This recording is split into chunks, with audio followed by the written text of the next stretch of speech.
Gotta get up, gotta get out, gotta get home before the morning comes. What if I'm late? Got a big day, gotta get home before the sun comes up. Hey, my friends.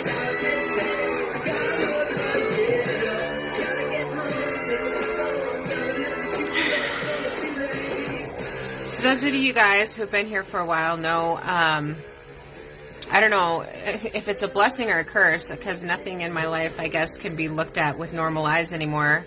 As a spiritually awakened person, I see everything differently. But I have enjoyed in the past doing breakdowns of movies or shows that I found significant to the message. Or I ran across a show on Netflix, right, called Russian Dolls. Or Russian Doll, not plural. And when I watched it, instantly I was like, oh, spiritual awakening everywhere. And I know there are some people out there that think, oh, this is not anything that people would care to see, but truly it is. Because if you're looking at it from spiritual eyes, it explains a lot. So I'm going to do a little breakdown here on the series Russian Doll. This is going to be over episode 1. This video is just going to be the tip. This is just breaking down episode 1. It takes like a lot of effort to go in and do like a play-by-play because there's so much in the series. So, disclaimer before I get started, if you have not seen the series and you don't want to hear about the series, then you should probably not watch this video. If you want to watch the series first. If you've already watched the series, that's awesome, because you might have a new perspective here, or you may even feel compelled to rewatch it now if I give you a different perspective and see what is triggered in your own spiritual eye, right? But before I start, a Russian doll is this, okay? Which I happen to have a Russian doll. One thing that's significant about a Russian doll is the layers of the doll. Right? You keep pulling and you keep going until you get to the core. And that's kind of what a spiritual awakening is. You know, peeling back the layers of the onion of ourselves and realizing who we are at the core. Which is, we're all love, man. We're just the I am. I took a little moment here to put this together to better explain before I get to going, just briefly. Masculine and feminine energy, it's the law of the Hermetics. Okay? So, we are going into the law of the Hermetic teaching, which is the principle of gender. There's a masculine and feminine to everything, macro and micro. So, if this is the I am, then here you are, born into the realm as a blank template. As a matrix person, you are still blocked, right? You are not enlightened. As an enlightened being, a divine masculine and divine feminine energy, which is what we are aspiring after an awakening, you are connected in all ways, mind, body, soul.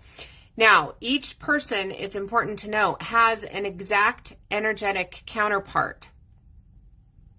And I'm just prefacing this because as I get deeper, I am hoping you guys can follow, right? And I'm sure some of you will, but if this is your first time, you might have a difficult time if I don't give a little bit of uptake. So we're running a macro-micro game here. The all, the one, that we are all stemming from. It's the law of one, okay? All we're trying to do is remember who we are so we can all walk each other home, okay? And because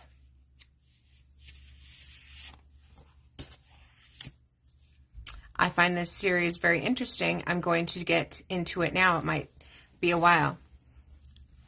Hi, guys. Hi, Lois. Repeating again? Oh, well, if you don't like what I say, you don't have to be here. That would be a stupid choice on your part, right? If you didn't like what I was saying and you felt like I was repeating myself, then I wouldn't keep watching me. I don't know. But Russian doll. So in the beginning, we have the character who's Nadia. She's the main character.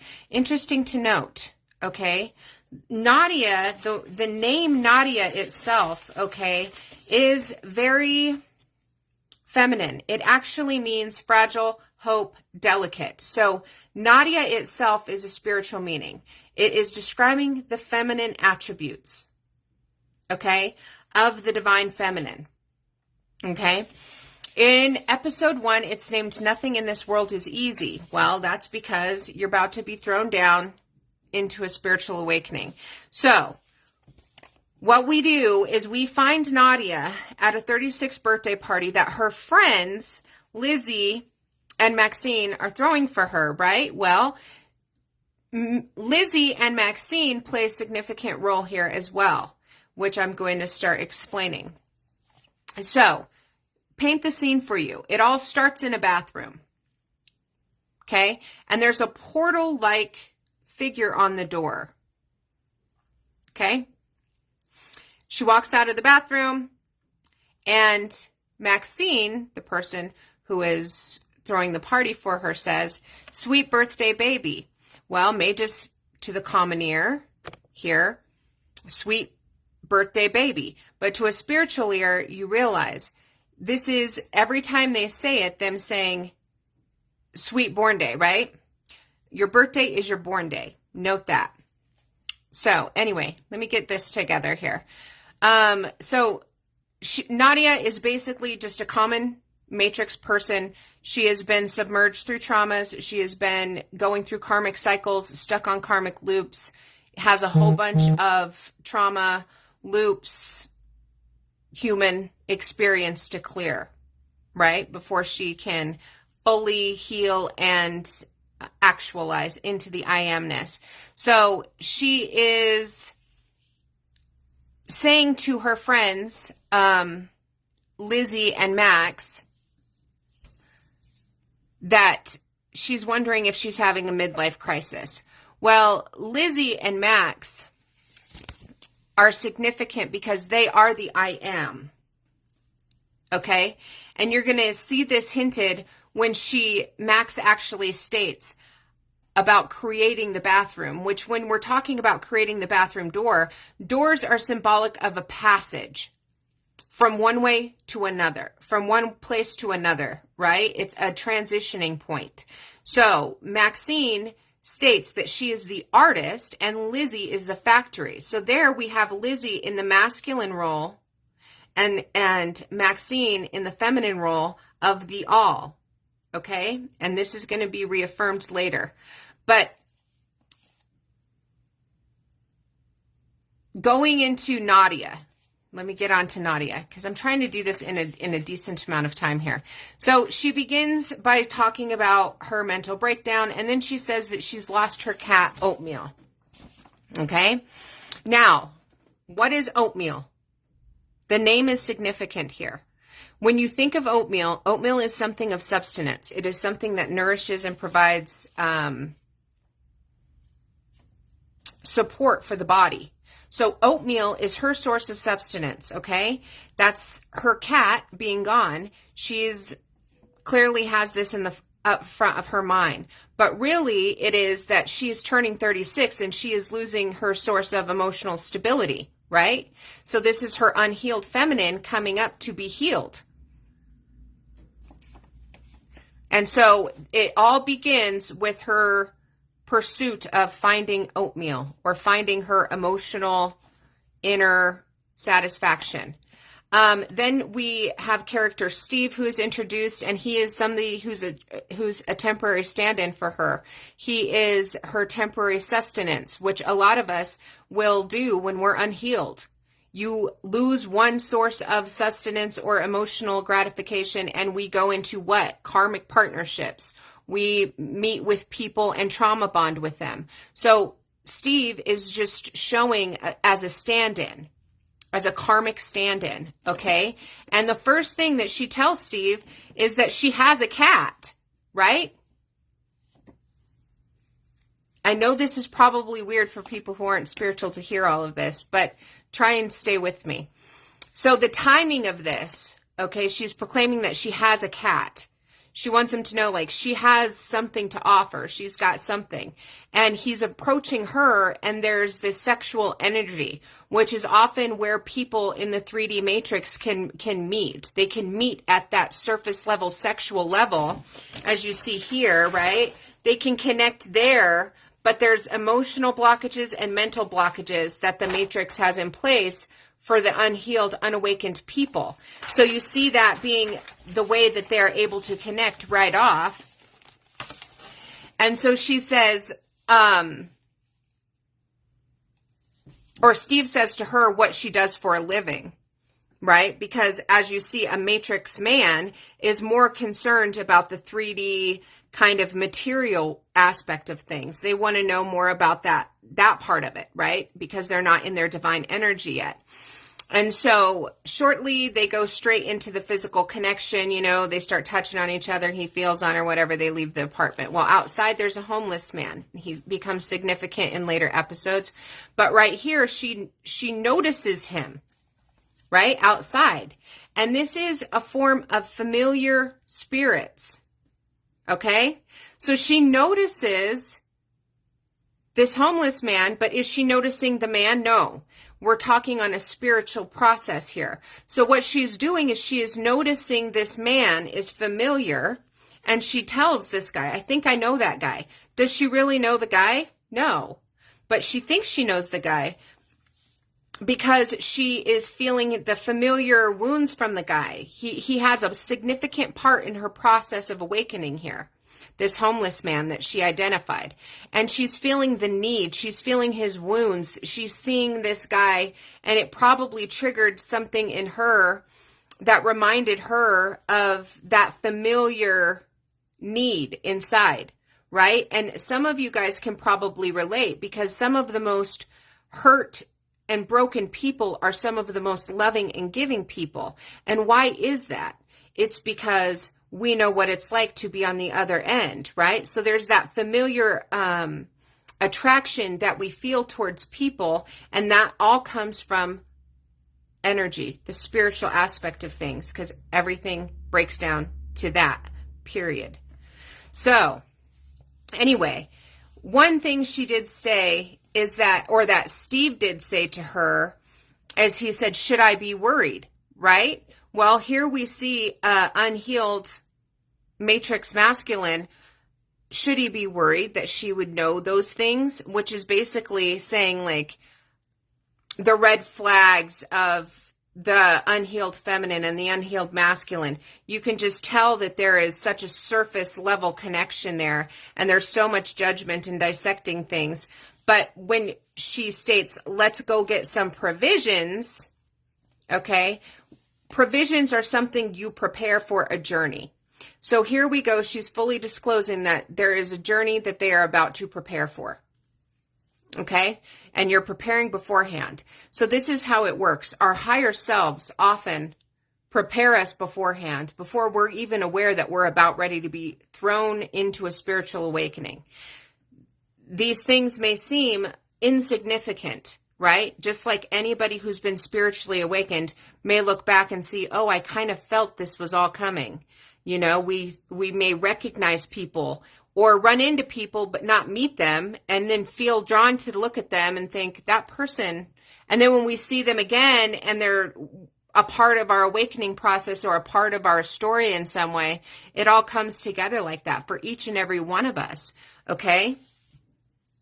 So they go in to get provisions from this corner store that she frequents, right? One of the things I noticed about Nadia is that she went in, even though she's looking for oatmeal, she still got cat food. Okay, so this shows her wound inside is still craving that love. That is her whole goal, is to find that deep love, that oatmeal, that sustenance within her. Even as she's about ready to go on this hookup with this random guy, you can tell at the core of it, for her, it is about the sustenance and the love that she is wanting, that she is craving, right?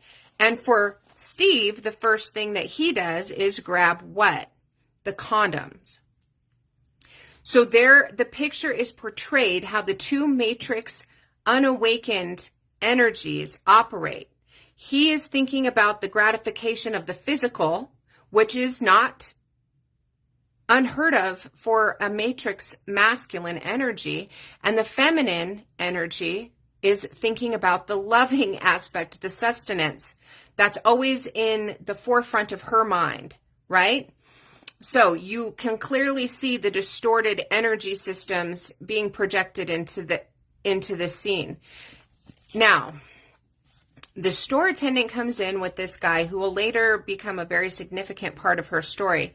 But she immediately asks the store attendant, where is her cat? Where's Oatmeal? Has she seen Oatmeal? So clearly, still very significant part. It doesn't matter what she's doing. Her whole night is being consumed by thoughts of Oatmeal, which is her sustenance, her cat, in the figurative, the love that's missing from her life, okay?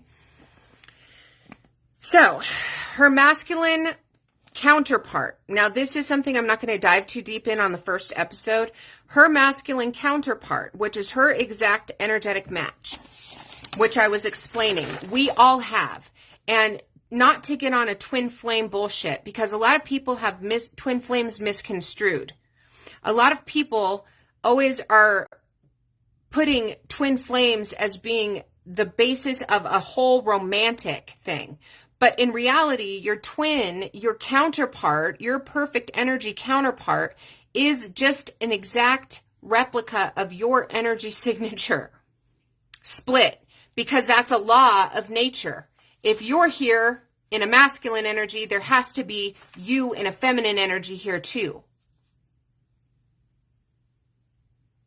And of course, two are balanced in one, right? Because we're on an individual. But this is, again, the Russian doll game of all of creation, the micro and macro. Here's one person, okay? Here's the one person. Yep, there's the one. But then they have a twin, and that makes them even more powerful together. And then they come into their oversoul energy, okay? And then that energy goes into that energy, and then that energy goes into that energy, and then that energy goes back to source. There's levels to it all. Micro, macro. So anyway, so she happens to see this familiar person standing there, and he catches her eye. At this point, she does not know, we're going to get into that in later episodes, that this person is going to be a significant part in her story, okay? But she stops and she pauses because this guy is clearly having distress, right? And so she's looking at him, and her inner voice is speaking to her that there's something about this person. And we'll get into all of the details of this stuff later, but I'm trying to just keep it basic so I can get through the first episode without making it last forever, because I can make it last forever. Or as Miss Lois says, repeat myself again. So anyway, she sees her masculine counterpart and she is drawn to him, right? And she's maybe questioning why he's feeling familiar to her. And this is what happens during a spiritual awakening. We start to have these inner promptings, right? Everything starts to pause and we start to question things that we weren't questioning before we were plucked for our awakening process. But again, she is called back into the 3D by her lower self, or whatever, the NPCs, the people who are not in her storyline, right? Which are NPCs. We all have people in our storylines. So there's people who were just destined to cross paths with, soul contracts, right? We were always destined to meet them. They're going to be either a significant part of our journey, or they're just going to be an in and out person that comes in to teach us a quick lesson or to drop a few words of wisdom on a walking trail or whatever it is.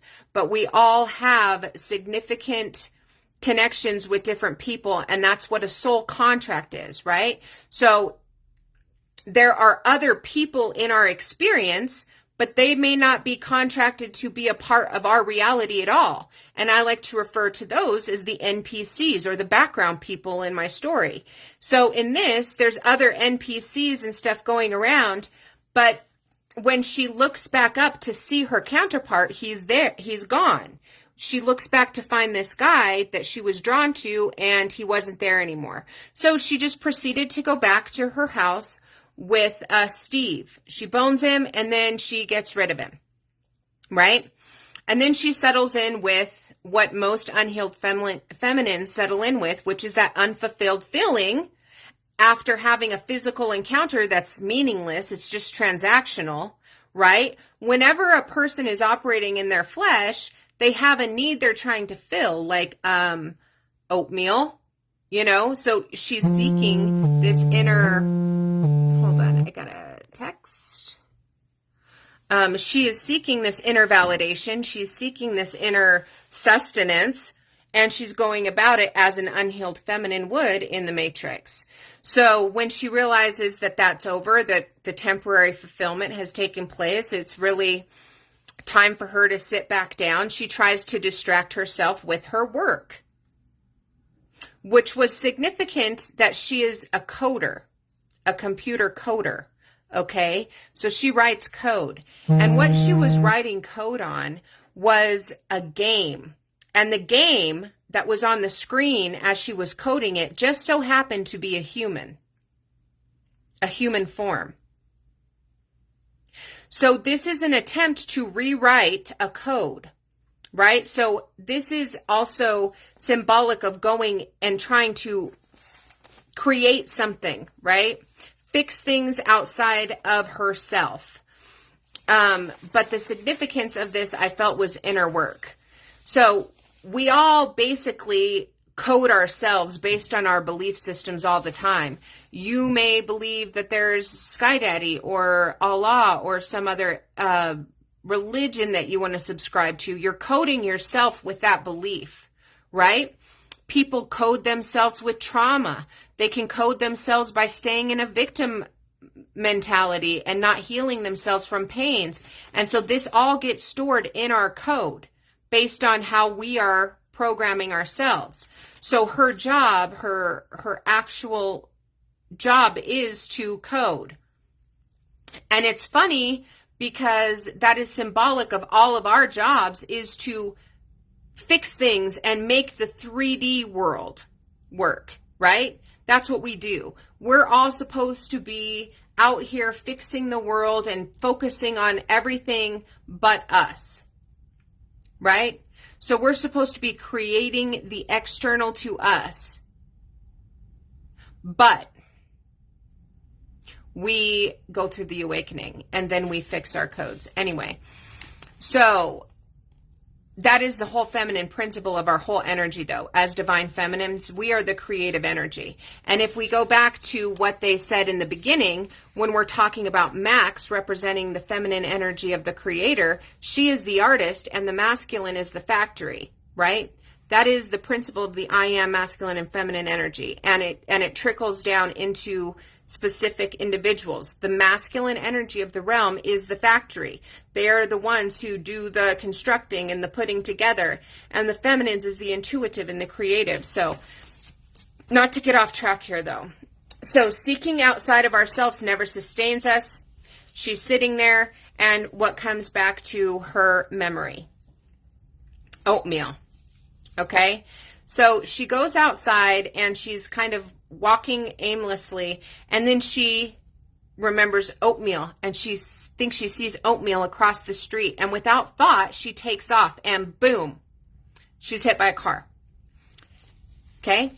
So, at that moment was her death in the series. Well, symbolically, that's her ego death. Here comes the spiritual awakening.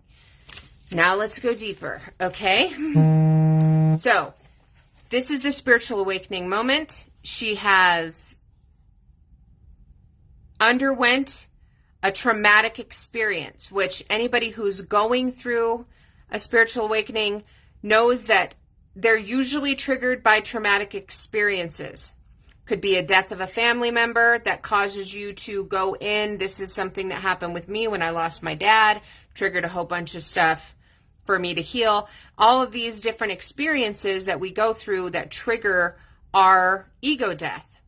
So she is experiencing the first of many.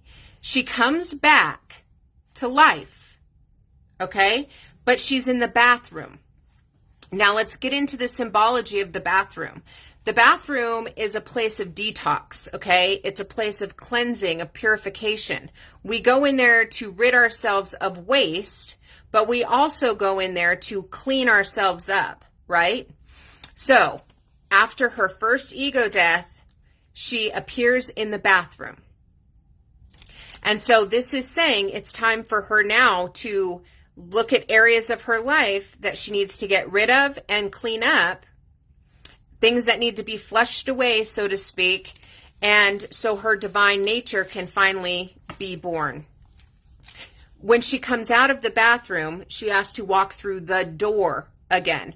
And the door is very significant. If you watch it, you're going to see why. So she emerges from the door, and it's, again, the same day. So this is symbolic of the repeating patterns that we get caught in. We can go through ego deaths, but we're spit out into the same exact situations. So after you are spiritually awakened, you are going to be a different person. You're going to have a different perspective.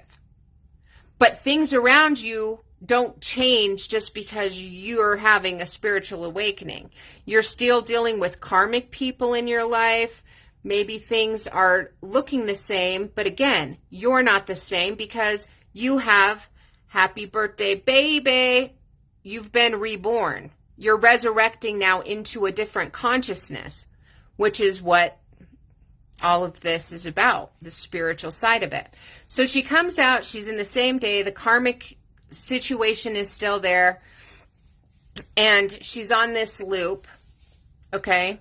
She talks to her friends again, but she is trying to figure out what the fuck's going on, which anybody who's underwent the spiritual awakening, it can feel like that. All of a sudden, you're going through this experience and everything in your world seems different. You're seeing numbers everywhere. You're feeling like intuitive things and thinking how you've never thought before. Okay? So you're starting to look around and ask questions. Okay? You're thinking, what the fuck is going on? Hey, am I dead? Okay? So she says, after being born back, she's like, what was I doing when she comes out, right?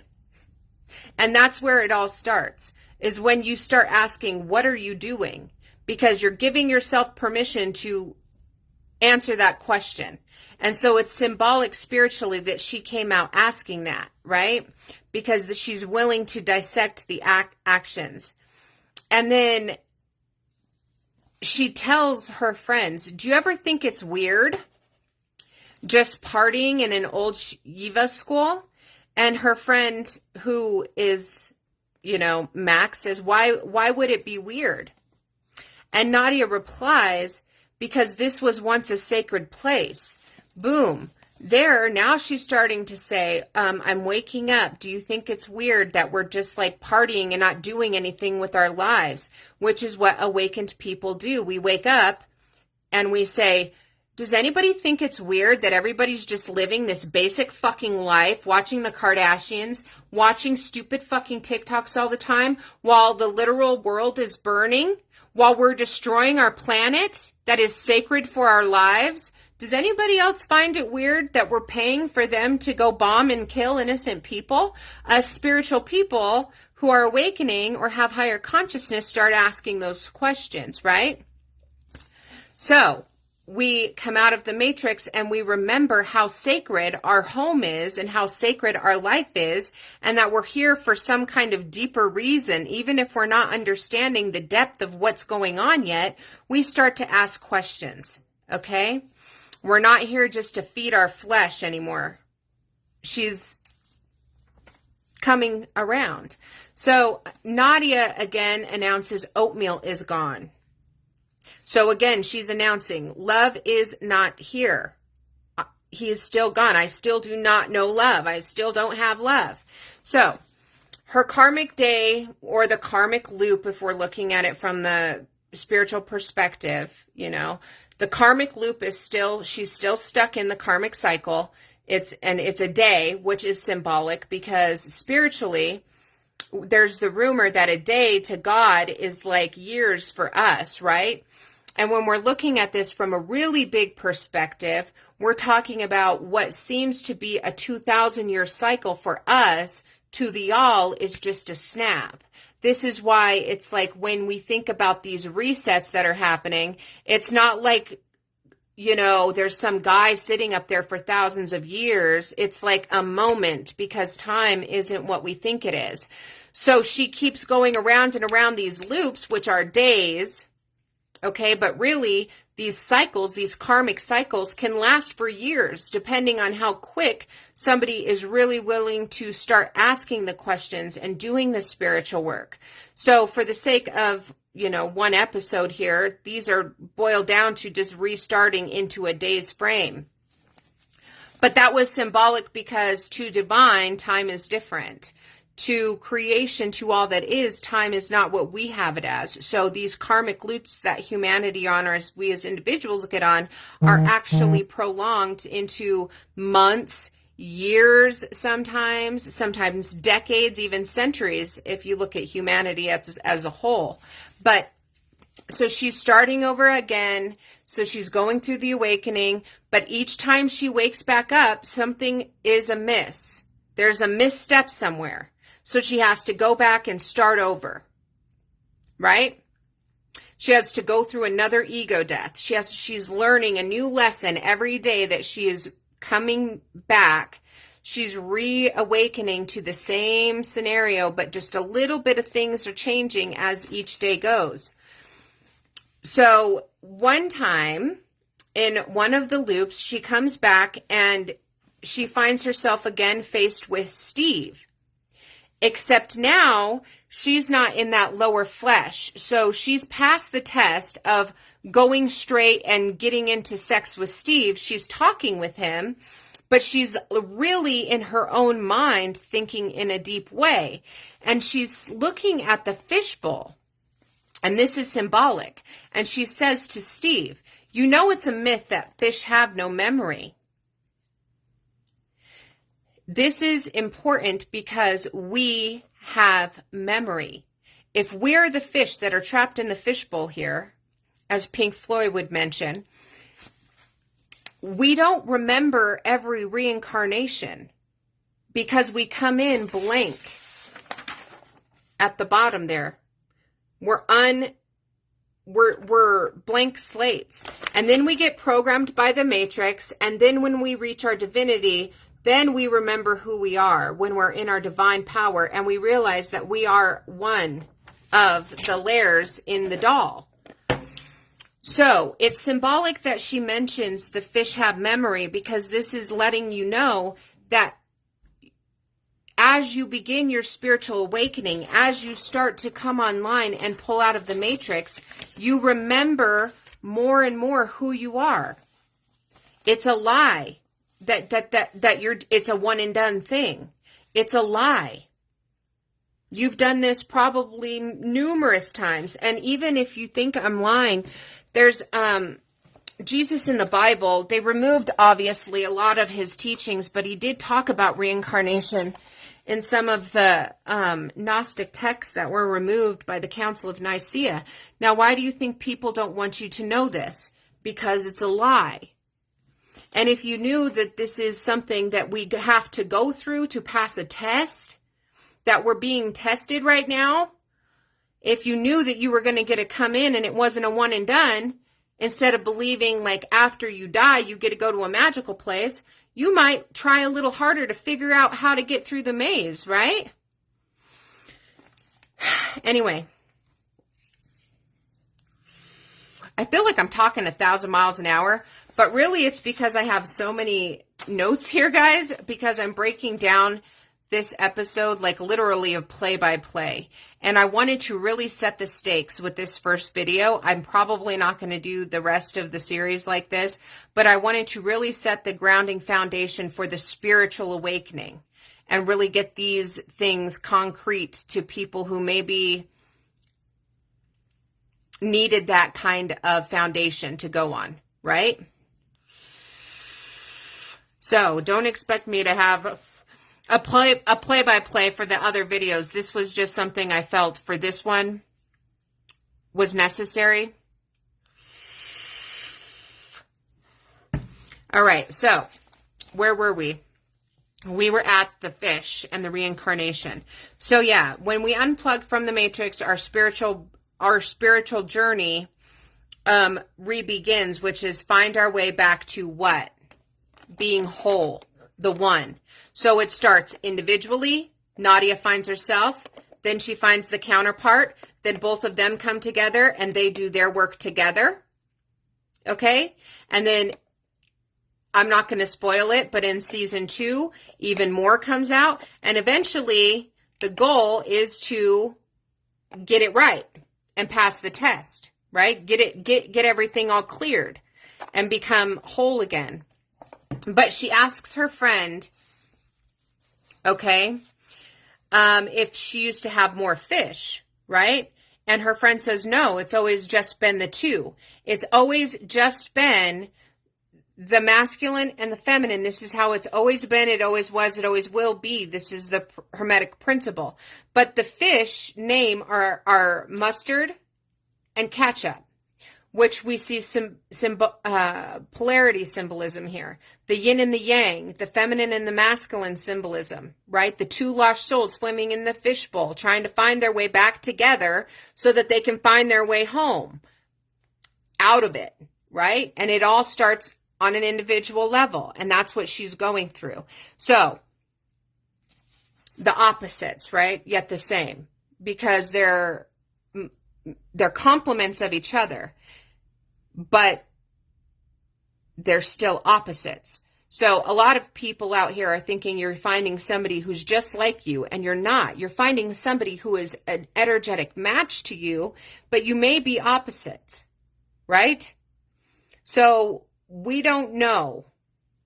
I don't know why it's saying that, but keeping going, guys. Got to stay on schedule here. Anyway, so we're going to now introduce the higher power, which is what happens when you go through karmic cycles. You learn certain things. There was a point in my life where I completely rebuked a higher power. Okay. I didn't believe in it. I'd been brainwashed with so much freaking religion as a kid. I went completely opposite. And I said, fuck this. I don't even believe in any kind of creator. I think we're just like randomly here. And I went through that stage where I rebuked any higher power. But then as I cleared through lessons and went through cycles, I realized, oh shit, there is actually a higher energy source than me. In Nadia's case, her higher power is a Ruth character, right? And so Ruth comes into the episode after climbing the stairs, which is symbolic of ascension, because there is levels to this. So Ruth climbs the stairs and she makes a proclamation. Nothing in life is easy except for pissing in the shower. So symbolic here of the awakening process, the ego death, ascension, going through the karmic cycles. It's always going to be a challenge, guys. And taking the easy path would be choosing to just piss your life down the drain and not try and go anywhere. Just stay plugged into the matrix and piss it all away. Don't do any work. Don't do any healing. Just stand in the shower without ever walking through the door and just piss it down. That's what I got from it. Stay plugged into the matrix, and that's your life. You're just pissing it down the drain. That's your existence. But Nadia is now going through, I don't know if this was her third time coming back into the same day or the second or third ego death, but we're seeing these cycles start to change in little ways, right? So Steve, who was there originally, that was fulfilling her lower chakra needs, that fulfillment, she is no longer in that first position where she is using external to try and replace oatmeal, okay, or her sustenance. So she's no longer engaging in that lower level behavior. She's now seeking to choose to understand different about why she keeps coming back in the same thing. So now she's not looking at the external distractions, but she's focusing more on understanding inner. So she tells Ruth, I don't know what I'm doing, which is basically where we first meet ourselves surrendering, is when we first admit to ourselves, and this is like with addicts. First, you have to admit that you have a problem. That's one of the 12 steps. So here she's basically saying to her higher power, I don't know what I'm doing. I was going to go fuck him, pointing to that guy, Steve, but now I feel profoundly empty. So there's the awakening, right? She realizes that she was about to go and do something, but it's not going to do her any good because she learned from her last cycle when she went through the ego death the first time that it didn't do her any good. So she's starting to remember her lessons from the past cycles or days, right? Before she has had her ego death or before she died again. If you watch the show, you'll know what I'm saying easier. But so this statement is of her ascending into that Christ consciousness, that higher seeking mind where you're surrendering to becoming more than what you are. You admit like, holy shit, I'm in my ego, but I've had like 3 ego deaths now, and I must admit that I don't have any fucking idea what life is about. When people are in their matrix ego, they think they have it all figured out. You can go fuck this guy. Sure, it's no big deal. You don't know that you're getting soul tied energetically to that person. You can go do this and it's no big deal. You're just living your life. But when you are awakened and when you begin to awaken and you have ego deaths, multiple ego deaths like she's having, then you're like, holy shit, I have no idea what I'm doing, how I'm doing it, how I even got here. But help, basically. And so Ruth makes a statement to her about going and sitting, okay? Let's go sit crooked and talk straight, Ruth said. Well, when I watched this scripture from Isaiah came to mind, okay? And the scripture from Isaiah is 45:2. It says, I will go before you and make crooked paths straight. So Ruth, being her higher power, is the ascended mentor. That's the ascended master in mind. That's like the Christ figure. Okay? And she has come into Nadia's life, and she is going to sit her down and make things make sense. And that's the role that this specific character plays. If you watch the whole series, you'll see more of this being hinted. So,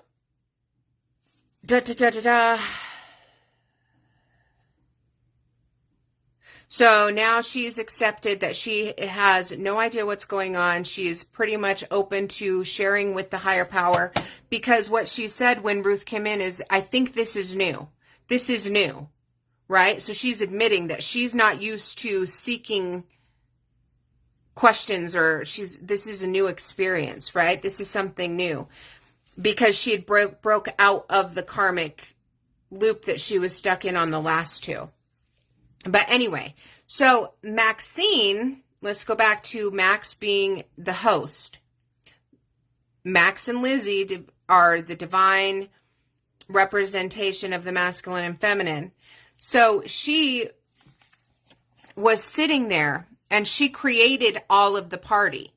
So this is, again, the big I am presence creating this whole experience for us, because everything is mind. She is the artist. Lizzie is the factory. And both of those energies coming together create this reality. Okay? So that's the master mind. So, Max created this party for Nadia. So, Max is in this living area where everybody is gathered, and somebody says to her, what's this? Max explains that this is a machine that she got at liquidation, which is irrelevant, but it was what she said after that. She says, I have tweaked it so that everybody can see my own projections. Here, speaking from the I am, is her telling us that life is all about us interpreting the big brain's projections of itself.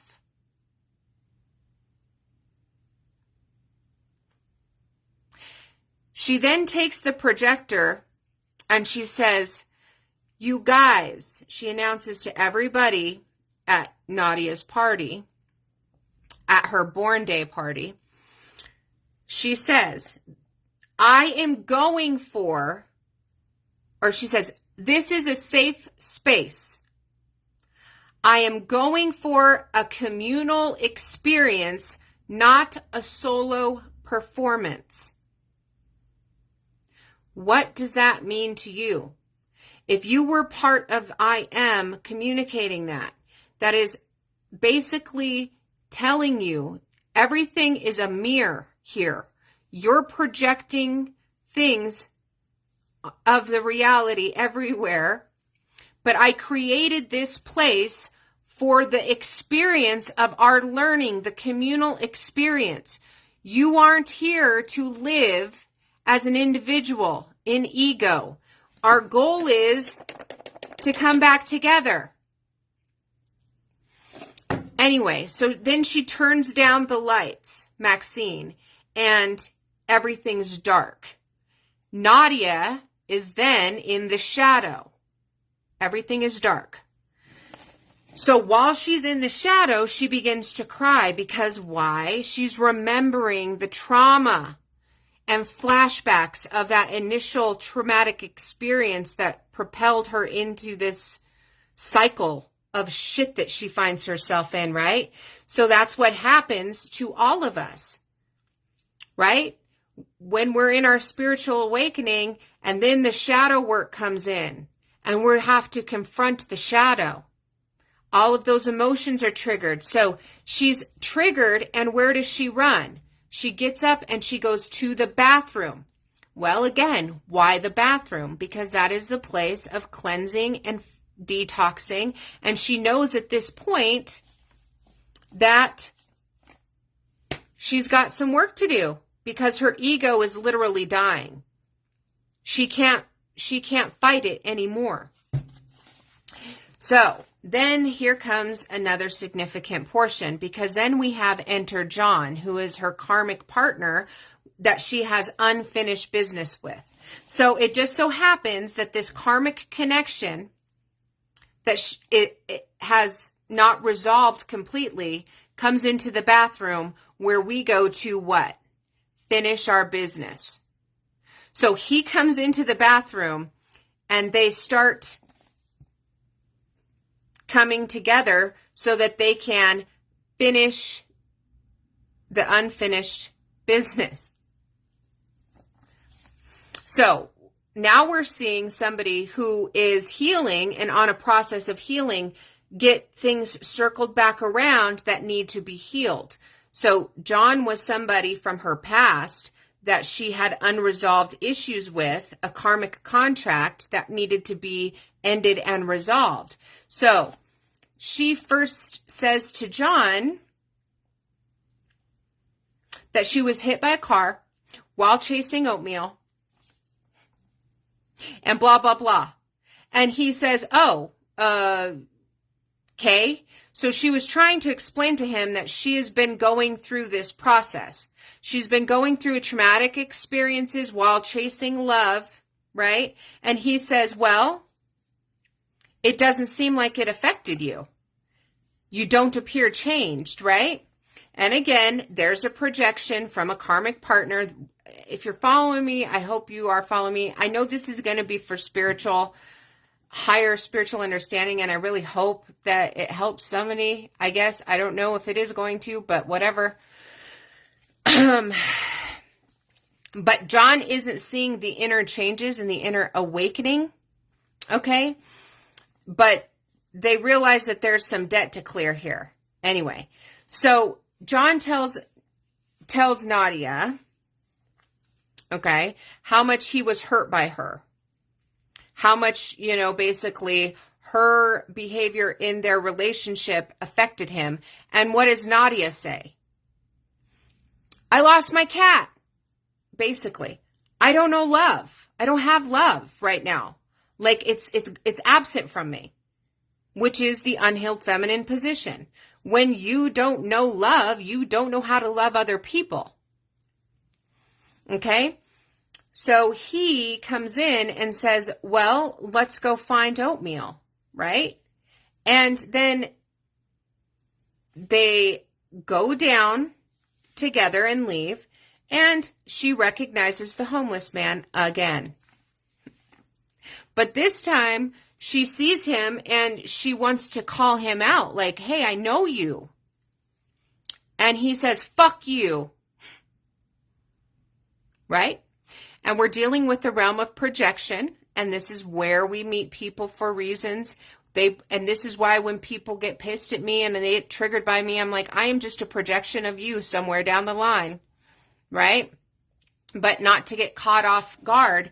But he says, fuck off. And here we're seeing that projection of others onto others, that we are really all the same in one way or another. But she keeps recognizing this homeless person, this familiar energy, because it resonates with her. And John, her karmic, he says, it looks like you two have a lot in common. Because as a third party, he's seeing the similarities in those two. She's trying to be nice. He's saying, fuck off. You know, so there's like this mirroring thing that he recognizes. And he says, looks like you two have a lot in common. Right? So then Nadia sees oatmeal again. She again was so desperate, she takes off. John stops her from running into the street and repeating the cycle where she goes chasing after love. Right? Instead, he says, let's go back to your place. Right? So then Nadia learns that the whole time he was just trying to come in and fulfill that void for her. At which time she basically, told him to fuck off, whatever. But their dialogue exchange that they had in that moment was just symbolic of his wounds, her patterns, and all of that needs to be cleared. Okay? Nadia basically resolves it by saying, John, grow up. And that's saying basically, you heal your fucking inner child, which she's saying to herself. Because again, if you listen to Maxine, she's created all of this and everything is just projections onto each other, she said. It's all just projected onto each other. So this is where we are called as spiritual people to look past our petty differences. Look past the way a person looks. Look past if a person uses expletives or if they vape or whatever their shortcoming is. Because we are all basically just part of this one Russian doll, right? Projecting our issues out onto the next person who's then experiencing their issues when they encounter the next person. And so when we stop trying to look external to us to see the problem, like, oh, that bitch gets under my skin, that woman, it's like, well, it's not really that woman that's the issue with you. It's you that's the issue. But that woman is sent by divine as a projection of what you need to work on.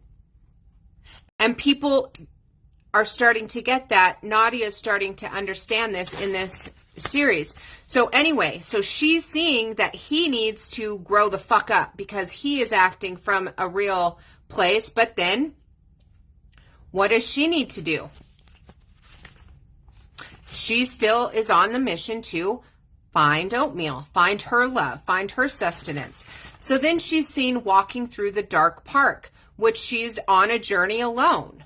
She's going alone into the darkness, into the shadow, looking for oatmeal, right? She's still on a journey to find. And this is doing the shadow work, right? She's trying to find the light. She's trying to find the love in the midst of everything. But she actually finds oatmeal in the series. She gets her oatmeal in her hands, right? So she finds this source of what she considers her sustenance, her light, and she feels like it's done. She's like, oh, okay, better now, got oatmeal. But what happens? Oatmeal disappears from her hands. And that happens a lot of times with those of us who are on the spiritual awakening process. We get to a point and we get comfortable and we think, oh, well, I've realized so much. I've done so much inner work and I'm so different. I guess I'm done. And I hate to say it, but here we are with the conspiracy stuff. People have become awake to things that are going on in the world. And the problem is that they're just stopping there, like the conspiracy or the truth about this realm and the matrix and the government and their corruption. Like that's the end all. And so divine is trying to say, you're not done yet. And so in this case, oatmeal disappeared from her hands. And that's saying there is no fix outside of you. You still have work to do. And boom, again, she dies or goes through an ego death. But this time it was death by drowning in water. Water is symbolic of emotions. Okay? It is the element of emotions. And so here she goes drowning in her own emotions, and she comes to again in the bathroom because she's still got more left to learn and uncover. It's nowhere near over. So unfinished business still goes on. So finally, she leaves the bathroom. We're getting to the end of the episode now. She can't go back to normal. Any of you who have been chosen to awaken on a spiritual path right now, you can't go back to normal. You're on the path of ascension. So when Nadia walks out of the bathroom, she clearly realizes at this point that there is something far bigger than her happening here, because finding oatmeal didn't solve what she thought it was going to solve.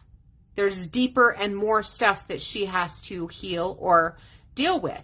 So she comes out saying to Max and Lizzie, the universe is trying to fuck with me. The universe is trying to fuck with me and I don't want any part of it. How many of you guys who have been on a spiritual awakening path sat there and cursed at the gods and been like, fuck you.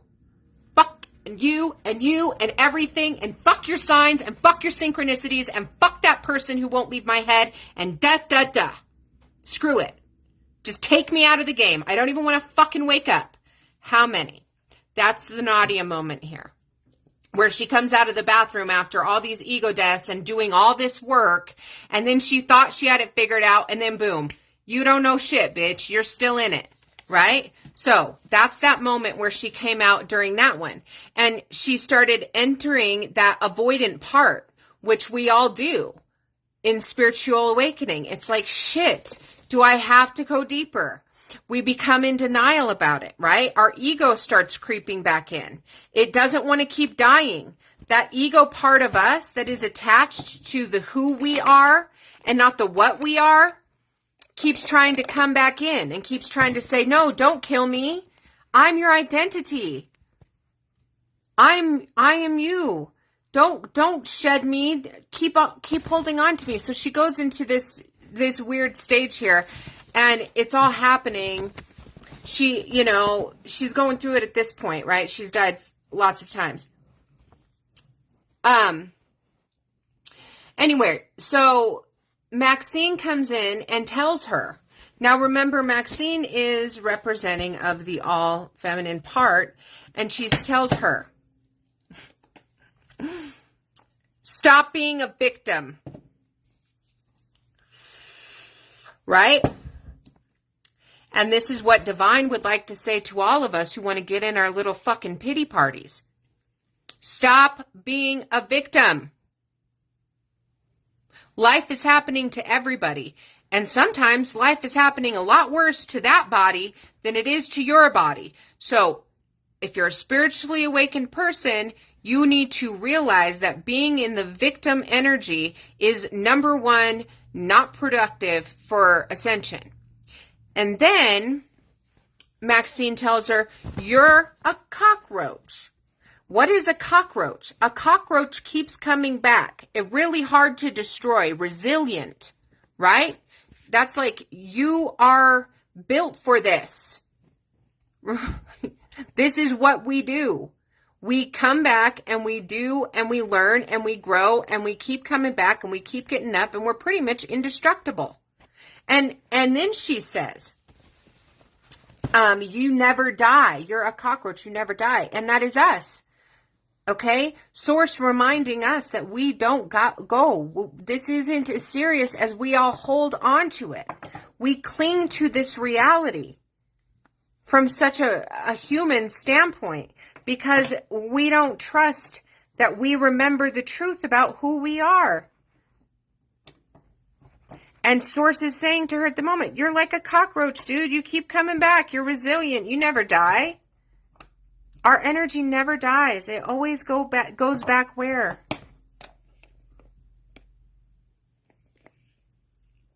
But while we're separate from this, while we're outside of the comfort of this and walking on our own, we forget that part. Remember? But it's a myth that fishes don't have memory. Remember? Anyway, so fear is going to end up leaving Nadia. And Nadia says to her, she says, I'm dying constantly. And remember, she's talking to Maxine, who's the creator of the whole party, right? She's the artist of the whole thing. And she says, I'm dying constantly, which refers to how she's suffering all these different egos' deaths. Like, I thought I was one person, but then that person died off. And then I thought I was this person, and then that person's dead now. Then I thought I was this person, and I thought I had it figured out, but then that person's dead. But she's literally dying in the show, but, you know, we're talking about a spiritual breakdown, so I hope you're grabbing it. And then she's like, yeah. So she says, I'm dying constantly, which is a huge ouch, you know, literally.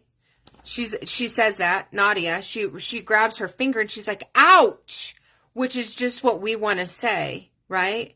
When we're going through these ego deaths and this spiritual transformation and we're in the cocoon before we're emerging the butterfly, there's that ouch process, right? Where we're just practically melted to goo. And that's what Nadia is happening to Nadia.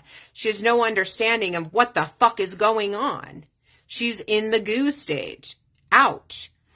So realizing at this point that everybody that she's talking to plays a part in the cycle of the day. And so I think what she's realizing is she's got to figure out how now to navigate and get out of the situation. If it's not oatmeal, right? Now she really has to go deeper. And that was the end of episode 1. A lot, I told you. And I know I'm not going to be doing a huge breakdown like this every episode, I don't think. But for the first episode, I wanted to really paint the picture how pretty much every word, every action taken in a series that is written for entertainment has a spiritual theme or fabric there for those who are on the path to see it. There was a guy who made a comment, oh yeah, just keep watching their Netflix shows and trying to come up with all of this and see if that helps anything. And it does help things because there are people who are learning how to use their spiritual eyes. There are people like Nadia who are going through ego deaths. And if I can take a mainstream show like Russian Doll and break it down step by step to the spiritual awakening process that thousands, if not millions, are experiencing right now, then I'll be damned. If it doesn't help it, if it helps one person understand their spiritual awakening more than I've succeeded, right? So going forward, I'm going to do episode 2. I might do more episodes together. I do not know. It just depends on the vibe as I'm going. what it feels like I need to do. But that is the first episode, basically the awakening, the initial impact of the awakening process, where you wake up and it's fucking craziness.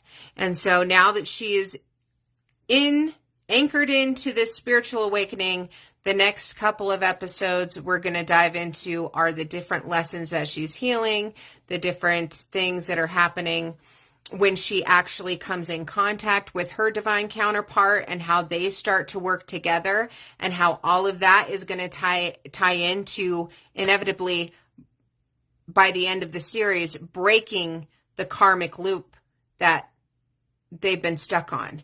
And it comes together when she becomes whole, when her counterpart becomes whole, and they figure out how they change the game and break the cycle, which is what humanity as a whole needs to be doing. As a feminine or a masculine energy in the realm, you need to be doing a Nadia right now, where you're figuring what the fuck you are, who you are, and how you can heal you. Okay? You don't need to be worrying about the New World Order and all that shit, because that's a matrix distraction right now. They don't want us coming together. They want us staying in this matrix position where the men and the feminines aren't connected in their divine nature. They want us apart, because in this, we are actualizing God's power here in the flesh. They can't control this.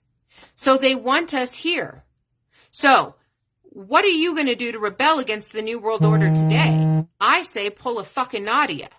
Go through the depths and the darkness and emerge into your full capacity, powerful divine energy, be it feminine or masculine. Don't worry about finding your twin flame or all of that. When you're ready, you will naturally vibrate together, by the way. Okay? And this one's for people who are constantly out there seeking other people external to them. When you're ready to meet your twin or your divine counterpart, they're going to naturally, under cosmic orchestration, appear. Just like in the story of Russian Doll, how it comes together with Nadia and him. They were at the point where their awakening was being triggered, both of them at the same time. Okay? It was time for their paths to converge. So, you don't have to seek. You don't have to run around looking for oatmeal, because remember, at the end of the day, even if you find oatmeal outside of you, it doesn't change a thing. It isn't until you go deep. And so in the future episodes, we're going to keep going and diving a little bit deeper and deeper into the series, and hopefully help some people. I don't know if it will, but I think it will. Because I think there's a lot of people out there confused, especially on like masculine and feminine counterparts. It's like, yo, don't get it twisted. You're losing the sight of it. First and foremost, you are your whole partner. You as an individual are whole. Okay? Stop looking for, I've got to find my twin. I've got to be with my twin flame. I got to find my partner. It's like, no, the fuck if you do. 1:44 on the clock when I said it. That's not what it's about. Yes, if you do happen to have a counterpart that you choose and they choose, because it's consent, your counterpart may not choose to want to be with you. And that's their choice. Right? But that doesn't mean that they don't exist and that they're not there. And yes, you can hear them in your thoughts, and you will always hear them. And people have to reconcile that that is just a part of having a whole and healthy. The more clear of a channel you become as an individual, the clearer you're going to receive and telepathically communicate with your counterpart energy, even if they were clear fucking light years away. It's quantum entangling, perfect fucking frequency. You guys are tuned into the same frequency. You can never escape them once you've freaking cleared enough of your consciousness to align with them in the physical. So they're always going to be a part of you there. But that's the thing. People have to do their own work. You can't just live your life for that one person and then hoping that you're going to have some romance fairy tale, because obviously there's no romance fairy tale at the end of it. Life sucks. The only thing easy about life is pissing in the shower. And we're not here to piss in the shower, are we, good friends? We're here for it. We're here to awaken to who we fucking are and change the game for all humanity by coming back together individually, together with our counterparts, and then together in the big mind, just like the Russian doll. Okay? So, that's what we got going on, guys. I'll be back, I don't know when, in a couple days or maybe next week with the next episode. I don't know. It depends on how much time I have. Okay? And it's this time of year, and my kids are going to be home for a break, and so, but I definitely will do episode 2. So for those of you guys who have not seen the series and are interested, especially after hearing this breakdown, I encourage you to go watch it.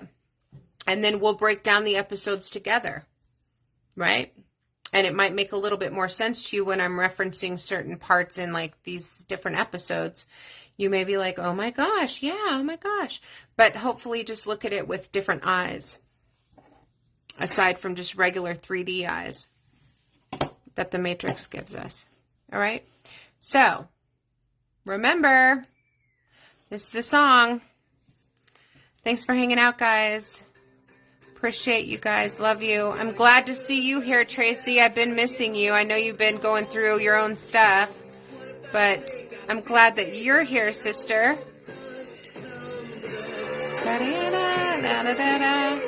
Enjoy solstice, everybody. Longest day of the year. Planting seeds for the harvest. Love you, Bree. Thank you.